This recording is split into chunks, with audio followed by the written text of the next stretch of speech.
Olá pessoal, tudo bom com vocês? Sejam bem-vindos a mais uma aula.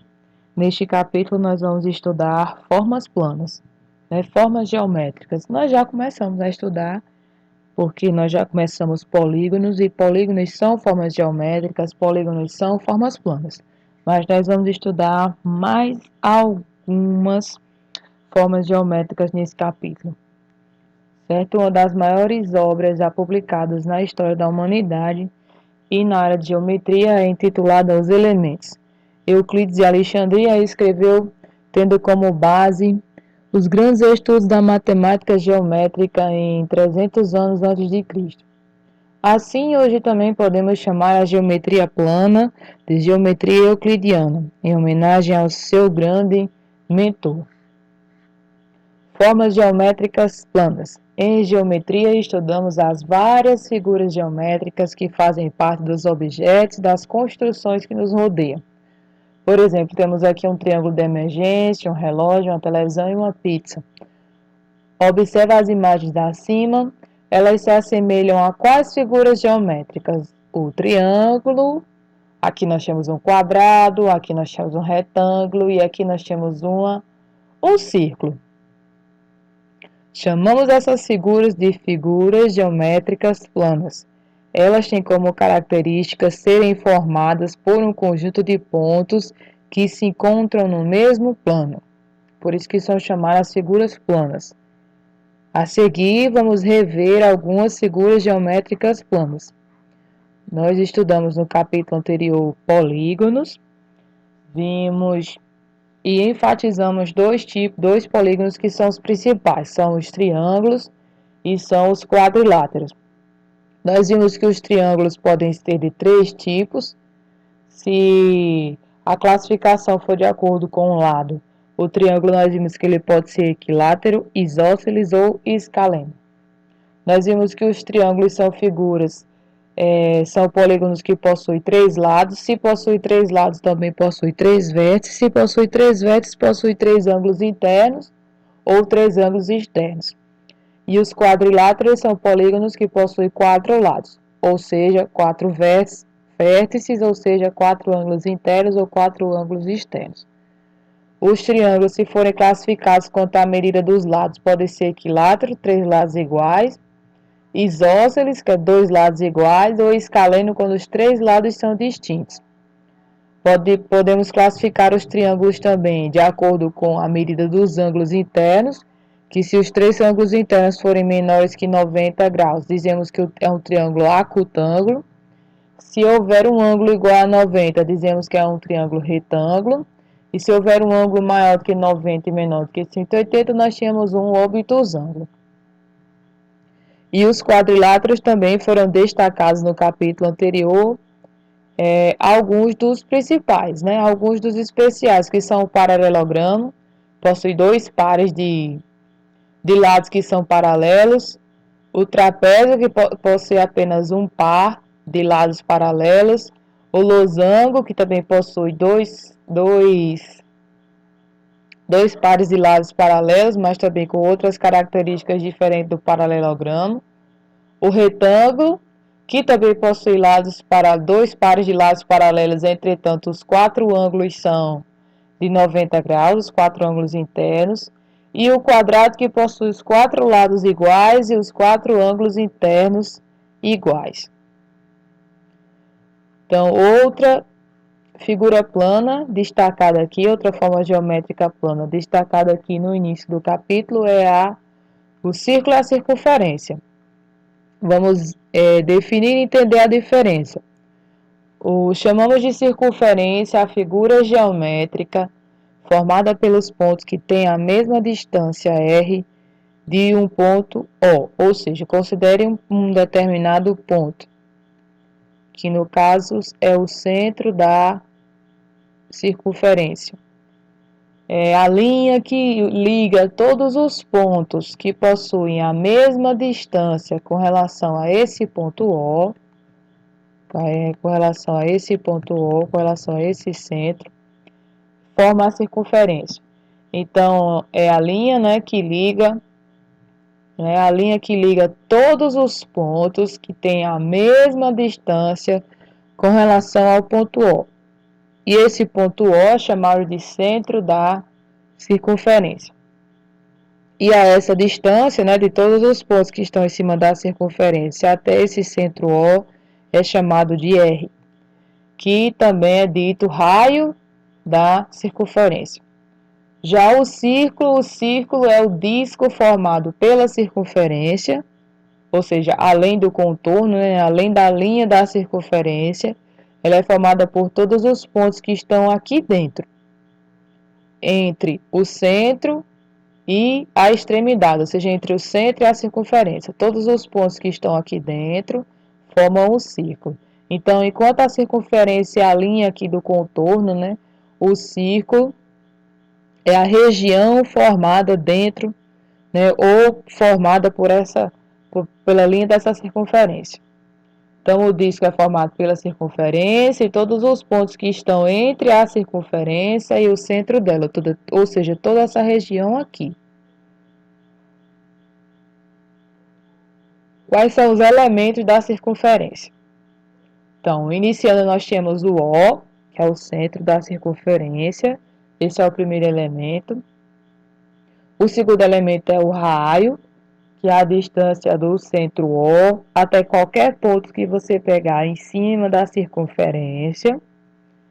O terceiro elemento é chamado de diâmetro, que nada mais é que a união de dois raios, é a soma de dois raios. Então, D é igual a R mais R, ou simplesmente D é igual a 2R. Ou seja, o diâmetro é 2 vezes o raio. Perceba que outra definição que nós podemos dar ao diâmetro é que é qualquer segmento, né? Qualquer segmento que una dois pontos da circunferência, né? Passando pelo centro da circunferência.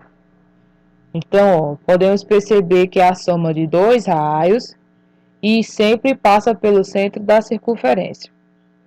Já o quarto elemento nós chamamos de corda. É qualquer segmento que você passe aqui unindo dois pontos da circunferência, por exemplo, aqui, ó.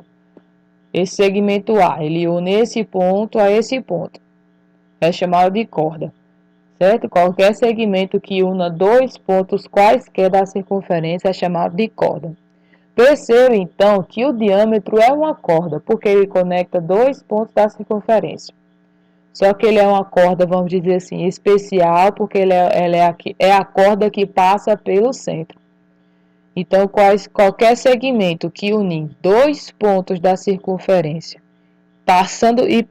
e esse segmento passar pelo centro, é um diâmetro.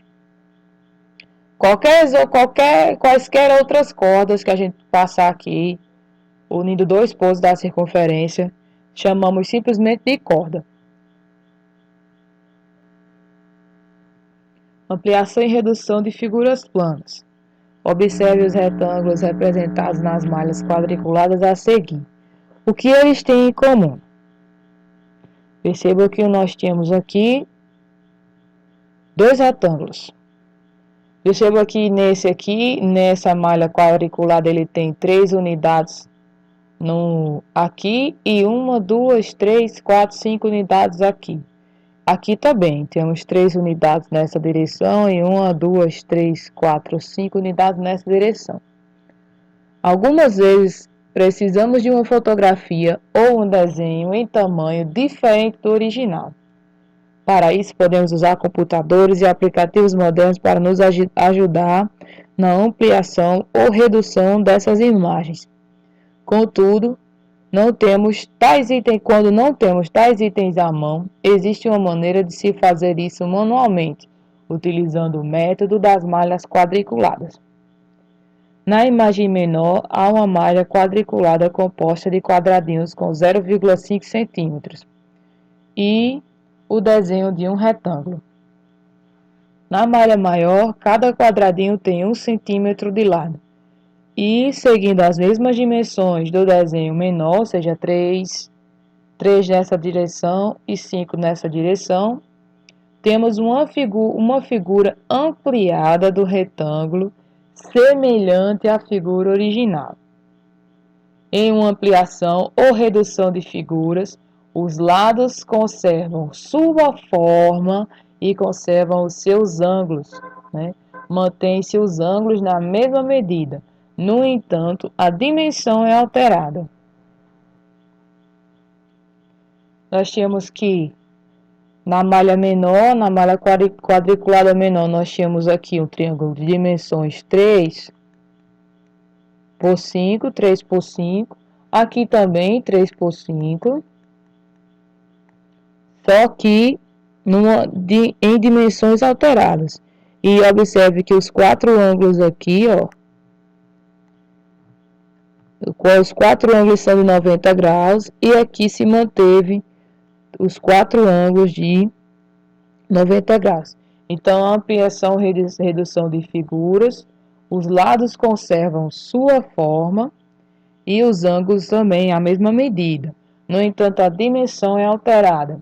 Nós temos que nesse aqui a dimensão de quadradinho é 0,5 e nesse aqui a dimensão é de 1 centímetro. Perceba então que 1 centímetro é o dobro, né, de 0,5.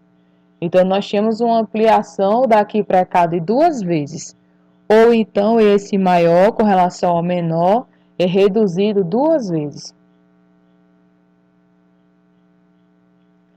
Nós vimos que os nomes das figuras que estávamos estudando, as figuras geométricas planas, elas recebem esse nome porque têm como característica serem formadas por conjuntos de pontos que se encontram no mesmo plano. Então, vamos aprender a representar esses pontos em um mesmo plano. Então, nós usamos a representação no plano cartesiano. Você já jogou Batalha Naval? Neste jogo, o objetivo é atingir todos os navios do oponente, dizendo a posição na qual você acha que ele os colocou. As coordenadas dos navios são marcadas por letras nas colunas, são letras aqui nas colunas, e números nas linhas. Aqui, ó, coluna. Então, por exemplo, se eu digo se eu digo D7, nós vamos então aqui na coluna D e na linha 7. E você vai abrir este daqui. Então, localize na figura ao lado o ponto A4. Então, nós vamos na coluna A e na linha 4. Vem aqui assim, ó, nesse ponto.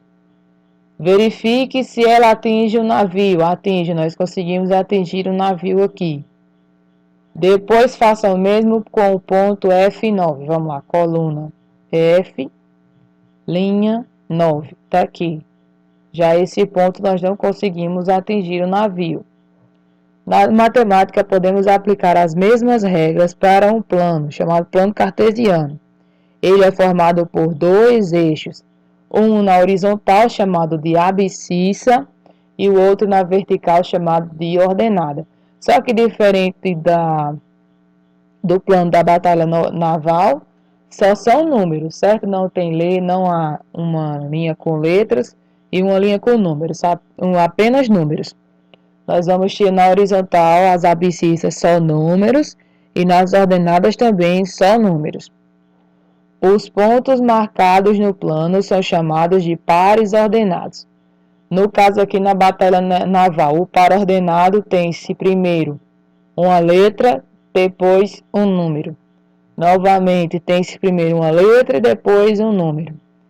No plano cartesiano, sempre o primeiro vai ser dado a abscissa para depois a ordenada, sempre nessa ordem. Então, os pares ordenados obedecem a uma regra. O primeiro número representa o valor medido na horizontal e o segundo é o valor medido na vertical. Então, perceba esse ponto aqui, ó. 2 na abscissa e 6 na ordenada, porque é 2 medido aqui, ó, na horizontal e observe 6 medido na vertical, certo? E a junção desses dois, perceba que fecha um retângulo, ó. fecha um retângulo de dimensões 2 e 6. Outra forma de você ver é o seguinte, que você vai andar 2 na horizontal e 6 na vertical. Por exemplo, para chegar no ponto 4, 2. 4 na abscissa e 2 na ordenada. Significa que você vai andar 4 na horizontal, ande 1, 2, 3, 4 na horizontal e andar 2 na vertical. 1, 2. Então, é esse ponto aqui. Tem duas formas de você marcar, então, os pontos, né? De localizar ou representar os pontos no plano cartesiano. Por exemplo, esse daqui, esse outro tem 9, percebam que é 9 na horizontal e marcado 5 aqui na vertical. Então, se ligarmos esses três pontos, que figura será formada? Perceba que se você conectar os três pontos, você vai ter um triângulo. E os vértices dessa figura são justamente esses três pontos aqui. Usamos o plano cartesiano para estudar as figuras planas que estamos vendo, observando suas características, explorando suas propriedades de construção geométrica. Marque os pontos pedidos no plano ao lado. Temos aqui o ponto A, cujas coordenadas são 3 na abscissa e 6 na ordenada. Então, vamos lá. Temos que ter 3 para a abscissa, 3 para a abscissa. 3 para a abscissa e 6 para a ordenada. Então, nosso ponto vai ficar aqui, ó. Então, vamos colocar aqui ponto A. 3 na abscissa e 6 na ordenada. Perceba, 7 na horizontal e 6 na vertical. Esse ponto aqui, ponto B. E por último, ponto C, temos 7 na horizontal e 2 na vertical. Então, esse ponto aqui. 7 na horizontal e 2 na vertical. Está aqui. Aí a letra A pergunta o seguinte: sabendo que esses três pontos devem se conectar a um quarto ponto para formar um quadrado, qual seria a coordenada do ponto que está faltando? Se é para se juntar um quarto ponto para formar um quadrado, então primeiro você vai unir todos os pontos. Então, para formar o quadrado, o ponto que está faltando é esse daqui. E as coordenadas desse ponto que está faltando, perceba, vamos chamar ele de ponto D. Perceba que se você vier para cá, para procurar pela coordenada na horizontal, perceba que é o 3. 3. E na vertical, a ordenada é o 2. Então, temos aqui o ponto que está faltando. As coordenadas dele é 3 na abscissa e 2 na ordenada. Sempre nessa ordem, né? Horizontal primeiro, depois vertical. Como podemos saber a medida do lado do quadrado formado? Basta a gente contar quantas unidades tem de um ponto para o outro. Ó. Já que se trata de um quadrado, se você contar quantos quadradinhos tem de D para C, tem 1, 2, 3, 4. Aqui também, 1, 2, 3, 4. Aqui também 1, 2, 3, 4. Aqui também 1, 2, 3, 4. Por que basta você fazer isso? Basta você contar as unidades entre os vértices, já que os quadradinhos que estão aqui, formando o plano cartesiano, eles têm medidas iguais, né? Tem unidades iguais cada quadradinho desse. Então, basta eu contar as unidades entre os vértices, tendo assim a medida do lado do quadrado, que no caso é 1, 2, 3, 4 unidades.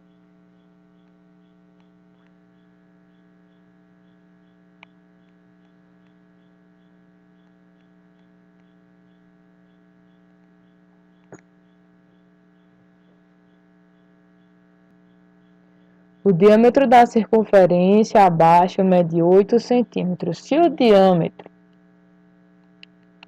mede 8 centímetros, nós vimos que o diâmetro é 2 vezes o raio. Então, se o diâmetro é 8 centímetros, o raio é a metade. Então, o raio é 4 centímetros. Observando a figura, perceba que de O até N representa um raio. Então, de O até N vai medir 4. O segmento OM mede 14, quer dizer que daqui para cá, de O até chegar no M, mede 14. Qual é a medida do segmento NM? Ou seja, se daqui para cá mede 4 e o total mede 14, quanto é que vai medir essa aqui que está faltando? Se você quiser montar uma expressão algébrica, como nós já aprendemos, é só chamar de x o número que você não conhece. 4 mais x tem que dar 14. Então, quanto é que falta para inteirar 14? Falta 10. Então, o lado NM